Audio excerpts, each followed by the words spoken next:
Ermənistanın baş naziri Nikol Paşinyanın ATƏT-in Minsk qrupunun buraxılması ilə bağlı Bakı ilə müzakirələr aparmağa hazır olduqlarını açıqlaması müsbət hadisədir. Ancaq İrəvanın bu mövqeyinin əsas səbəbi Azərbaycanın ortaya qoyduğu Qərbi Azərbaycan məsələsindən duyduğu ciddi narahatlıqdır. Politoloq Turan Rzayev bunu Today Press-ə açıqlamasında bildirib. Ekspert qeyd edib ki, ATƏT-in Minsk qrupunun faktiki olaraq fəaliyyətsiz qalması və Qarabağ münaqişəsinin artıq hərbi yolla həll olunması fonunda qrupumun mövcudluğu mənasını itirib. Stat. ATƏT-in Minsk qrupunun ləğvi Azərbaycanın sülh müqaviləsi çərçivəsindən kənarda qoyduğu haqlı tələblərindən biridir. Faktiki olaraq Minsk qrupunun saxlanılmasına heç bir ehtiyac yoxdur. Çünki o artıq öz missiyasını yerinə yetirə bilmədi və formal mövcudluqdan başqa heç bir rol oynamır. Paşinyanın indiki mərhələdə rəsmi Bakı ilə qurumun ləğvi məsələsini müzakirəyə hazır olduğunu bildirməsi müsbət və ümidverici addımdır.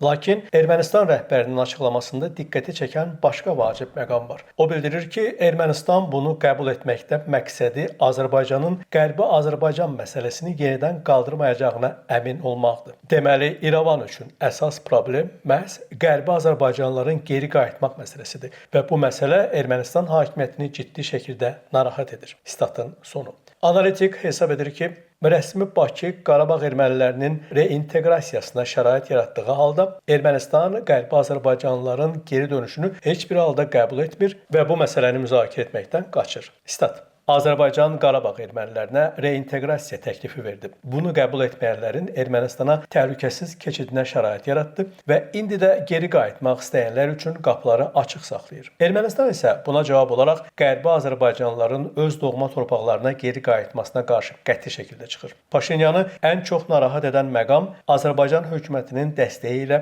Qərbi Azərbaycanlıların Ermənistana geri qayıtmaq üçün təşkilatlanma potensialıdır. Azərbaycanın yüksək demoqrafik artım tempi, Qərbi Azərbaycanlıların köç prosesini reallaşdıraraq regionda Bakı üçün ciddi üstünlük yarada bilər. Paşinyan bu riski çox yaxşı anlayır və bunun qarşısını almaq məqsədi ilə Minsk qrupunun ləğvi ilə bağlı Bakı ilə danışıqlara hazır olduğunu göstərir. Statın sonu. Turan Rzayev qeyd edib ki, Ermənistan Minsk qrupunun ləğvini qəbul etsə belə Bakı Qərbi Azərbaycan məsələsindən imtina etmək niyyətində deyil. Stat. Minsk qrupunun buraxılması ilə bağlı Ermənistanın mövqeyi sona qədər dəyişməsə bu müsbətdir. Ancaq Qərbi Azərbaycan məsələsi tamam fərqlidir və daha geniş müzakirələr yeni format tələb edir. Bu, Azərbaycanın İrəvana qarşı ən ciddi kozurlarından biridir və Bakı bu imkanından asanlıqla imtina etməyəcək. Statın sonu. Qeyd edək ki, martın 27-sində Ermənistanın baş naziri Nikol Paşinyan ATƏT-in Minsk qrupunun ləğvi məsələsini müzakirə etməyə hazır olduqlarını bəyan edib.